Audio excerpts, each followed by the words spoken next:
Hello friends, जय माता दी। कैसे हैं आप सब दोस्तों? वट सावित्री है और हमारी संस्कृति में वट सावित्री को करवा चौथ की भांति ही आदर्श नारीत्व का प्रतीक बनाया जा चुका है। इस व्रत की तिथि को लेकर अलग अलग मत है। कोई लोग जेठ माह की शनि जयंती के दिन जब अमावस्या तिथि आती है और उस दिन व्रत रखते हैं, तो कोई लोग जेठ माह की पूर्णिमा आती है तो सब इस दिन सभी सुहागिनें अपने पति की लंबी आयु और संतान के उज्जवल भविष्य के लिए वट सावित्री का व्रत और पूजन करती हैं।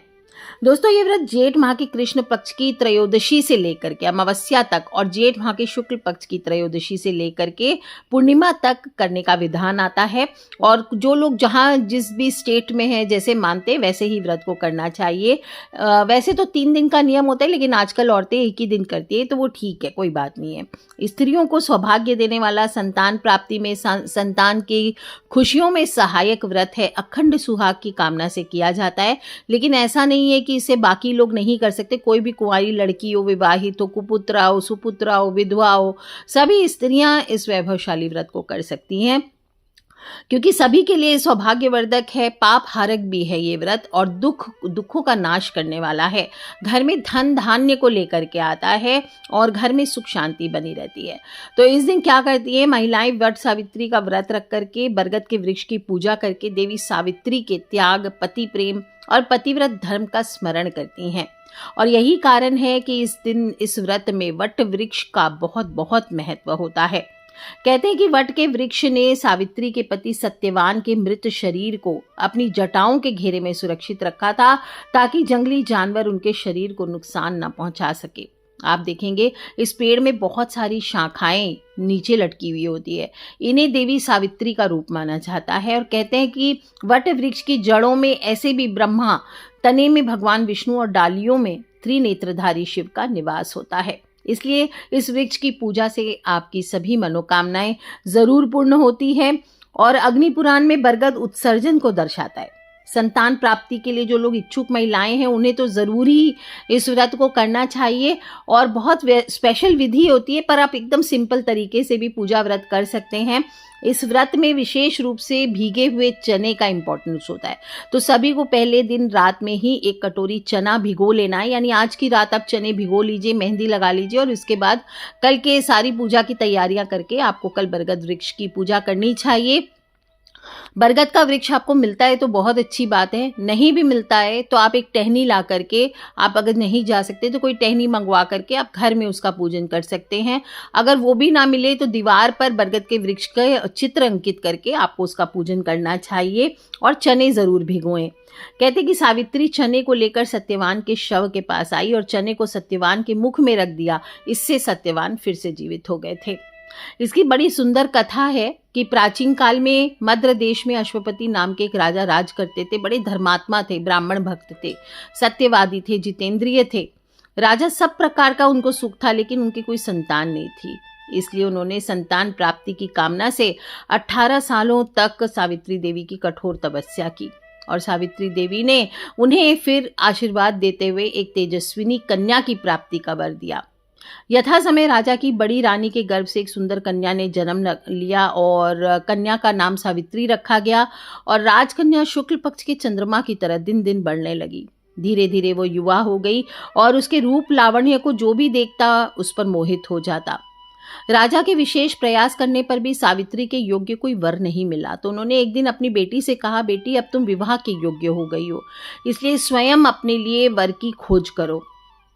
पिता की आज्ञा स्वीकार कर सावित्री योग्य मंत्रियों के साथ सोने के रथ पर बैठकर यात्रा के लिए निकली। कुछ दिनों तक ब्रह्म ऋषि, राजऋषि, तपोवन और तीर्थों में भ्रमण करी। उसके बाद राजमहल में लौट आई।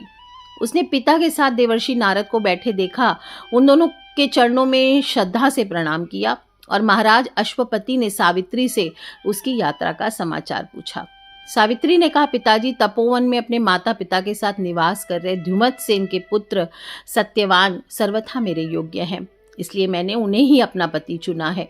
जी अचानक से चौंक उठे, बोले, हे राजन, सावित्री ने बहुत बड़ी भूल कर दी है। सत्यवान के पिता शत्रुओं के द्वारा राज्य से वंचित कर दिए गए हैं और वन में तपस्वी का जीवन व्यतीत कर रहे हैं। वे अंधे हो चुके हैं और सबसे बड़ी कमी ये है कि सत्यवान की आयु अब सिर्फ 1 साल ही शेष है। नारद जी की बात सुनकर राजा अश्वपति दुखी हो गए। उन्होंने बेटी से कहा, हे बेटी, अब तुम फिर से यात्रा करो और दूसरे योग्य का चयन करो। सावित्री सती थी। उसने दृढ़ता से कहा, पिताजी सत्यवान अब चाहे अल्पायु हो या दीर्घ आयु, अब वो ही मेरे पति हैं। जब मैंने एक बार उन्हें अपना पति मान लिया है, मैं दूसरे पुरुष का वर्ण कैसे कर सकती हूँ। तब सावित्री का निश्चय दृढ़ जानकर महाराज अश्वपति ने उसका विवाह सत्यवान से कर दिया। धीरे धीरे वो समय आ पहुंचा जिसमें सत्यवान की मृत्यु निश्चित थी और सावित्री ने उसके 4 दिन पहले से ही निराहार व्रत रखना शुरू कर दिया था। पति और सास ससुर की आज्ञा से सावित्री भी उस दिन पति के साथ जंगल में फल फूल और लकड़ी लेने के लिए गई और अचानक वृक्ष से लकड़ी काटते समय सत्यवान के सिर में भयानक दर्द होने लगा और वो पेड़ से नीचे उतरकर पत्नी की गोद में सो गया। उस समय सावित्री को लाल वस्त्र पहने भयंकर आकृति वाला पुरुष दिखाई पड़ा। वो साक्षात यमराज थे और उन्होंने सावित्री से कहा, तू पतिव्रता है, तेरे पति की आयु समाप्त हो गई है, अब मैं इसे लेने आया हूँ। इतना कहकर यमराज ने सत्यवान के शरीर से सूक्ष्म जीव को निकाला और उसे लेकर वे दक्षिण दिशा की ओर चले। सावित्री भी उनके पीछे पीछे चल दी और उन्हें आता देखकर यमराज ने कहा कि हे पतिव्रता नारी, पृथ्वी तक ही पत्नी अपना पति का साथ देती है, अब तुम लौट जाओ। उनकी इस बात पर सावित्री कहती है, जहां मेरे पति रहेंगे मुझे उनके साथ ही रहना है, यही मेरा पत्नी धर्म है।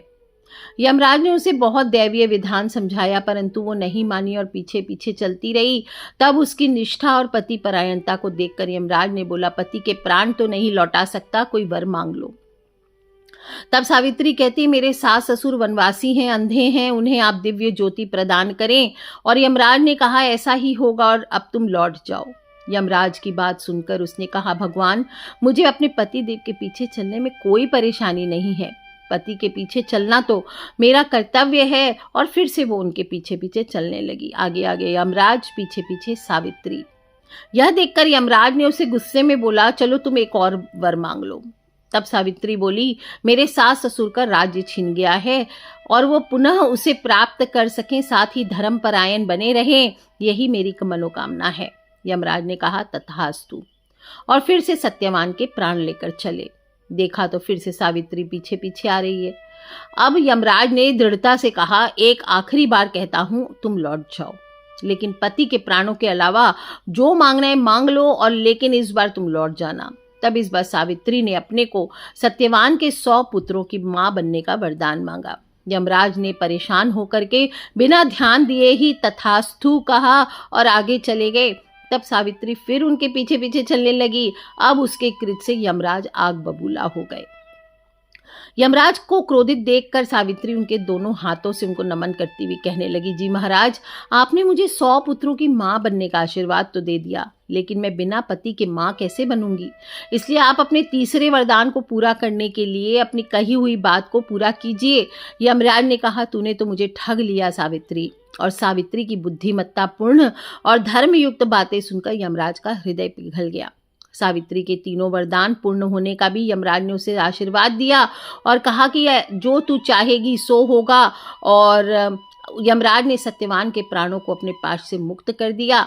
तब सावित्री सत्यवान के प्राणों को लेकर वट वृक्ष के नीचे पहुंची और सत्यवान जीवित होकर के उठ बैठे, राम राम करते हुए उठ बैठे और दोनों हर्षित होकर अपनी राजधानी को चले। वहां पहुंचकर देखा कि उनके माता पिता को दिव्य ज्योत प्रदान हो गई है और उनका राजपाट सब लौट आया है। इस प्रकार सावित्री सत्यवान चिरकाल तक राज्य सुख को भोगते रहे। ऐसे सावित्री के पतिव्रत धर्म और विवेकशील होने के कारण उन्होंने न केवल अपने पति के प्राण बचाए, बल्कि अपने समस्त परिवार का भी कल्याण किया। उनकी सास ससुर की आंखें अच्छी हो गई, राज्य प्राप्ति का वर मिला और पिता को पुत्र प्राप्ति का वर मिला। स्वयं के लिए पुत्रवती होने का आशीर्वाद प्राप्त किया। इस प्रकार सावित्री ने अपने सतीत्व के बल पर अपने पति को मृत्यु के मुख से छीन लिया। और इस प्रकार से जो भी स्त्री इस कथा को सुनती है और उपवास करती है, उसके वैवाहिक जीवन या जीवन साथी की आयु पर अगर कोई संकट आता है तो उससे माता सावित्री उसकी रक्षा करती है। सावित्री मैया की जय। दोस्तों, वट सावित्री अमावस्या और वट सावित्री पूर्णिमा आप किसी भी दिन कीजिए, एक ही बात है, पर जरूर से इस दिन आपको वट वृक्ष की पूजा करनी चाहिए। इससे सौभाग्यवती महिलाओं की मनोकामना पूर्ण होती है, सौभाग्य अखंड रहता है। तो आज के लिए इतना ही। और दोस्तों इस बार 2025 में आप सभी ने, जो लोगों ने अमावस्या तिथि मनाई वो बीत चुका है और 10 जून को वट पूर्णिमा है।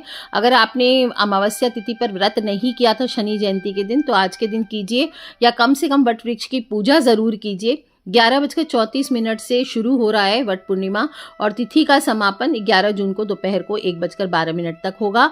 और इस दिन पूर्णिमा पर चांद रात्र में 6:36 पर निकलेगा। वट पूर्णिमा का जो व्रत है वो 10 जून को ही रखा जाएगा और स्नान दान की जो पूर्णिमा रहेगी वो 11 जून को सुबह होएगी। तो स्नान दान का मुहूर्त आप सुबह 4:02 से लेकर 4:42 तक है। बाकी पूरे दिन कीजिए स्नान, कोई दिक्कत नहीं है। सामग्री जो पूजा की है वो सभी एक साथ रख लीजिए पहले ही। अगर आपके यहाँ सावित्री सत्यवान की मूर्ति, ब्रह्मा जी की मूर्ति, यमराज आदि बनाते हैं तो बना लीजिए। आप चाहें तो छोटी मट्टी से छोटे छोटे खिलौने के रूप में भी बना सकते हैं। एक छोटी सी बांस की टोकरी ले लीजिए और बांस का पंखा ले लीजिए। धूप, दीप, घी, लाल कलावा, सुहाग सामग्री ले सकते हैं। कच्चा सूत थोड़ा रख लीजिए परिक्रमा करने के लिए। चना भिगोया हुआ, ये आपको रात में ही भिगो देना है। और जल से भरा हुआ एक कलश ले लीजिए। सभी सामग्री रख लीजिए एक टोकरी में। मेहंदी लगा लीजिए और सोने के पहले ध्यान से चने जरूर भिगो देना है। अगले दिन सुबह जल्दी उठिए, घर की साफ सफाई कर लीजिए, अपने नित्य कर्मों से निवृत्त होकर स्नान कर लीजिए और 16 श्रृंगार करें। और इसके बाद पवित्र जल हुआ, गंगा जल हुआ, स्वयं पर पूरे घर में छिड़काव करें। दोनों टोकरी सजा लीजिए या 2 थाली सजा लीजिए। पहली टोकरी में सप्तधान भर करके जो प्रतिमाएं आपने बनाई है, ब्रह्मा जी की प्रतिमा, फिर ब्रह्मा जी के बाईं तरफ सावित्री और उसके दूसरी तरफ सत्यवान की मूर्ति स्थापित होती है। और सोने या मिट्टी से भैंसे पर सवार यमराज की भी प्रतिमा आप चाहें तो बना सकते हैं, उसको भी सामने रख लीजिए। या फिर आप चाहें तो ये सब चीज़ें आप दीवार पे एक फ़ोटो के तौर पे भी बना के लगा सकते हैं, उसका पूजन कर सकते हैं।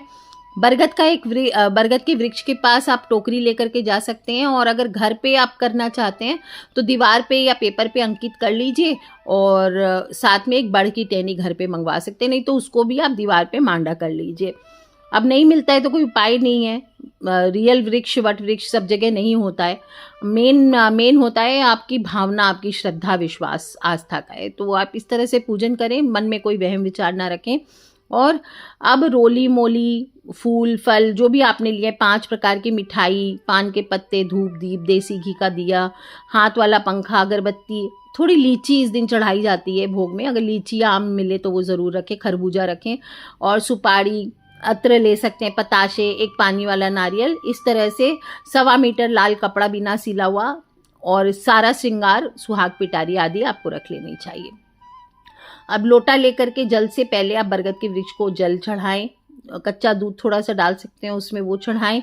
और मोली, रोली, सूद, धूप, चने आदि चढ़ाकर पूजन कर लीजिए। पूजा करते वक्त बोले अवैधव्यम च सौभाग्यम देहि त्वं मम सुव्रते पुत्रान पौत्रांश सौख्यम च गृहाणा अर्घ्यम नमोस्तुते। फिर से कह देती हूँ धीरे धीरे। अवैधव्यम च सौभाग्यम देहि त्वं मम सुव्रते पुत्रान पौत्रांश सौख्यम च गृहाणा अर्घ्यम नमोस्तुते। इस प्रकार से बोलना चाहिए आपको। और फिर नहीं बोल रहे हैं तो मैंने बोला है वही सुन लीजिए। और जिन कन्याओं की शादी में रुकावट आ रही है या जो भी बहनें हैं उनके पति उनको प्यार नहीं कर रहे, दूसरी अफेयर में पड़ चुके हैं, यहाँ तक कि डिवोर्स की नौबत आ गई है, कोई बच्चों से रिलेटेड समस्याएं हो रही है, तो वो सब समाप्त हो जाएगी। पूर्ण विश्वास के साथ व्रत को कीजिए। मिट्टी से अपने माथे पर टीका जरूर लगा लीजिए और थोड़ी सी गीली मिट्टी ले आइए घर जाके, अपने संतान पति के माथे पर भी, आंखों पर भी आप ये लगा सकते हैं। और बड़ के जो पत्ते हैं, गिरे हुए पत्ते, उनको उठाकर छोटे छोटे गहने बना लीजिए। चने लेकर के वहाँ पे रख दीजिए एक कटोरी में सारे गहने कैसे बनाने, मोड़ मोड़ के छोटे छोटे आप उस पर कलावा लपेट लपेट के, ताकि वो आप बांध सकें। गहने मतलब आप कानों में पहनेंगे, गले में लॉकेट की तरह पहन सकते हैं, बालों में लगा सकते हैं, चूड़ियों में बांध सकते हैं, ऐसे गहने बनाने चाहिए। अब आपको चने हाथ में लेकर के, जो मैंने अभी आपको वट सावित्री व्रत की कथा सुनाई है वो आपको सुनना चाहिए। कथा सुनने के बाद जल के लोटे से जो चने हैं वहीं पे व्रत वृक्ष में चढ़ा दीजिए। और जो पंखा है उससे फिर आपको हवा करनी चाहिए बरगद के वृक्ष को, और भोग लगाएं। जो गहने बनाए थे आपने वो बालों में सजा लीजिए, गले में, चूड़ियों में पहन लीजिए।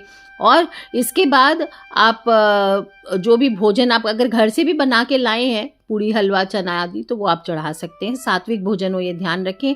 अब आप कच्चा सूत लेकर के पूरे पेड़ की, बरगद के वृक्ष की परिक्रमा कीजिए। 3, 5, 7, 11, 21, 51, 108, जो आपकी इच्छा हो 108 तक की जाती है, नहीं तो नॉर्मल में 7 परिक्रमा की जाती है। कच्चा सूत लपेटते लपेटते परिक्रमा करनी चाहिए चने के तने के चारों तरफ। और कहते हैं कि बरगद का वृक्ष पर सूत को लाल और पीला करके लपेटना चाहिए। तो घर में अगर कच्चा सूत सफ़ेद वाला है तो उसको आप थोड़े से कुमकुम और हल्दी से उसको लाल पीला कर लीजिए और उसके बाद उसको लपेटिए। इससे परिक्रमा करने से अखंड सौभाग्य और परिवार में समृद्धि आती है। आप चाहें तो सिर्फ हल्दी से रंग सकते हैं, इससे भी सभी मनोकामनाएं पूर्ण होती है। और परिक्रमा पूर्ण हो जाए इसके बाद किसी सुहागन की आपको पूजा करनी चाहिए, चाहे तो सुहाग पिटारी, उसको तिलक आदि करके दे सकते हैं। थोड़ा सा बायना भी इस दिन निकालना चाहिए। एक कटोरी में थोड़े चने और रुपया रख करके सासू माँ को या किसी ब्राह्मण को पगा लग करके आपको देना चाहिए। और सबसे महत्व चने का ही है। चना, इसके बाद अपने पति को थोड़ा चना खिलाना चाहिए, स्वयं भी चना खा के। और वृक्ष की अगर कपोल मिले बरगद की वृक्ष की, तो आपको वो खा करके व्रत को खोलना चाहिए। दोस्तों, इस तरह से जो लोग भी व्रत रखते हैं आज के दिन, उनको कुछ बातों का ध्यान भी रखना है। ध्यान रखें, प्याज लहसुन के बिना भोजन बनाना चाहिए। स्त्रियां जो है वो काले नीले रंग के वस्त्र इस दिन ना पहने, कोशिश करें लाल पीले सुंदर वस्त्र। आपको सुहागन की भांति आपको ड्रेसअप करना चाहिए, जो सुहागन स्त्रियां व्रत को कर रही है। और मन में कहीं भी जाएंगे पूजा पाठ के लिए, किसी प्रकार के गलत विचार या किसी अन्य के निमित्त आपको पति के होते हुए ये व्रत को नहीं करना चाहिए। जो कुंवारी लड़कियां हैं वो किसी के बारे में सोच करके, अगर आप एकदम परफेक्ट नहीं है तो वो सोच करके कि हाँ मैं उसके लिए ये व्रत को करूंगी, ये नहीं है, फैशन के लिए नहीं है। करवा चौथ और वट सावित्री जो होता है फैशन के लिए व्रत नहीं होता। अगर सच में आप किसी से प्रेम करती हो और एकदम पक्का हो गया, आपकी सगाई हो गई है उनके साथ, तभी आपको ये व्रत करना चाहिए। और घर में जब व्रत करेंगे उस दिन ऐसा नहीं कि भूखे रह रहे हैं या कुछ है तो अशुद्धि या कलेश करें, ये आपको नहीं करना चाहिए। जो भी स्त्रियां पीरियड्स में है वो किसी अन्य सुहागन के साथ इस व्रत को पूर्ण कर सकती हैं। छुए ना, बाकी आप मानसिक व्रत कर सकती हैं और परिक्रमा आदि ये सब चीज़ें आप कर सकती हैं, हाथ जोड़ के विनती कर सकती हैं, बाकी व्रत आप रख सकती हैं। और जो भी स्त्री इस प्रकार से सच्ची निष्ठा से व्रत को रखती है उसे ना सिर्फ पुण्यों की प्राप्ति होती है, बल्कि अगर आपके घर पर आपके पति पर परेशानियां आ रही है तो वो भी दूर होते हैं और सौभाग्य में वृद्धि होती है। पतिव्रत धर्म का तो आप पालन करती ही करती हैं। तो दोस्तों, इस प्रकार से अपनी मनोकामना पूर्ति के लिए, हाथ जोड़कर अपने पति के भलाई के लिए, अपने परिवार की सुरक्षा के लिए इस व्रत को आप सभी अवश्य करें। आपका सौभाग्य अखंड रहे, इसी सच्ची कामना के साथ आज के लिए इतना ही। जो लोग भी पुरुष हैं या नॉर्मल हैं, अगर पूरा व्रत रख करके नहीं करना चाहते हैं लेकिन मनोकामना है, तो आज के दिन बरगद के वृक्ष में मीठी लस्सी, मीठा दही, ये चढ़ाने से मंगल, शनि, राहु जैसे अनिष्ट ग्रह शांत होते हैं। तो दही में आप थोड़ा सा गुड़ डाल लीजिए और फिर उसको आप लस्सी जैसी बना के अर्पित कीजिए। और अगर पितृ बाधा बहुत ज़्यादा है तो आप कहीं पर आज किसी नदी के किनारे, कोई मंदिर आदि में वट का वृक्ष अवश्य लगाइए। आज के लिए इतना ही दोस्तों। खिलखिलाते रहे, मुस्कुराते रहे। और मैंने आपसे सभी संपूर्ण विधि, कथा आदि शेयर की है। अकेले नहीं सुनना है, अपने फ्रेंड्स, फैमिली, मम्मी पापा, भाई बहन, बच्चे, सभी लोगों से शेयर अवश्य कर लें। आज के लिए इतना ही। Take care friends, love you all. जय माता दी, बम बम भोलेनाथ की, जय सावित्री सत्यवान की।